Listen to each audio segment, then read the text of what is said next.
एगो पत्नी अपना राजा जी से कहतनी, कैसे और कौना भाव में कहतनी कि उधार राजा जी हो, हरे उधार सैया जी, काहे नथिया गढ़वला, हरे उधार राजा जी, काहे नथिया गढ़वला।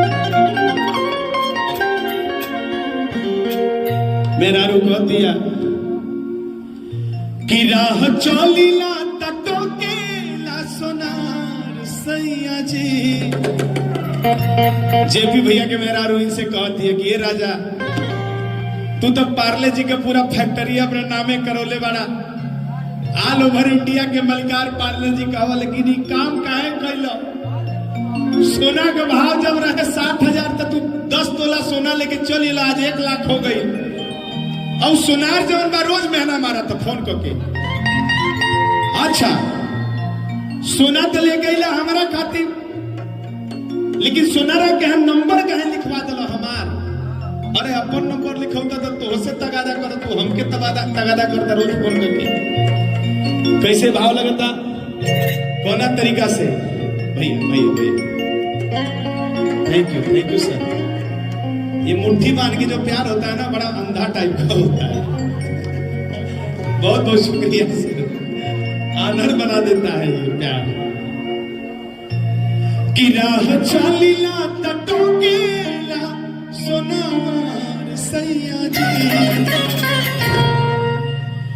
कि राह चलीला तटो केला सोनार सैया जी,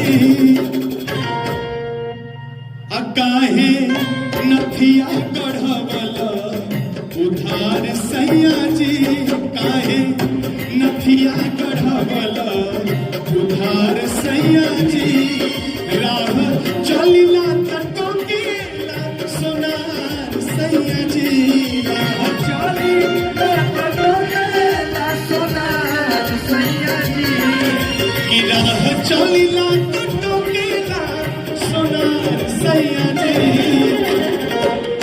जेपी सिंह भैया की तरफ से आशीर्वाद आयल बा, लेकिन जेपी भैया के मेहरा रुता ना मारतिया, कहते कि राजा हम मनोहर सिंह के पैसा देला से अच्छा रहा कि सोनारा के जाके पैसा दे दिल रहता। कि राह चलीला तटो केला सोनार सैया जी, राह चलीला तटो केला सोनार सैया जी, कि राह चलीला तटो केला सोनार सैया जी, काहे नथिया गढ़वला उधार सैया जी, काहे नथिया गढ़वला उधार सैया जी।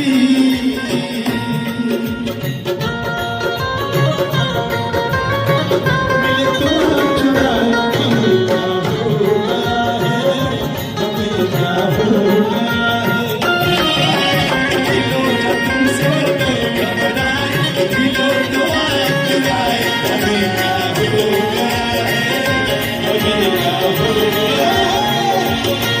है, नथिया गढ़वला उधार सैया जी, काहे नथिया गढ़वला। देखिए यहाँ के भैया की तरफ से हजारों रुपया का प्यार आशीर्वाद, बहुत बहुत आभार भैया। का नमवा में आपके पंकज बाबा के तरफ से सब कलाकारों के प्यार आशीर्वाद भेटाई। लेकिन भैया जब भाव रहा कहीं ऐसा ना शिकायत मिलेला। अरे हरियर क्षेत्र के छपरा के मोछ, सोनपुर हरियर क्षेत्र के, ये अपने आप में बागी मोछ है। ये मोछ के जवाब नहीं खे। क्या बात है भैया। चली चाहे नहीं चली चाहे चली चाहे नहीं चली चाहे कि कहेला कि हेने आवा बोली कहेला कि हेने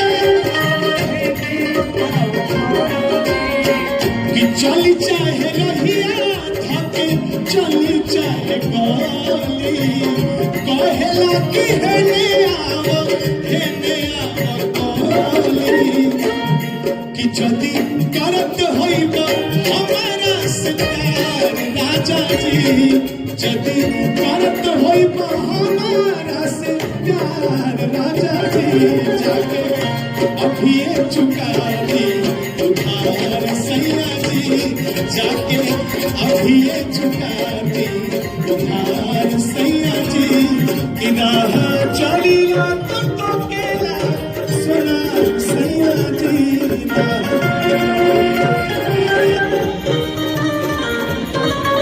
काहे नथिया गढ़वा तुहार सैया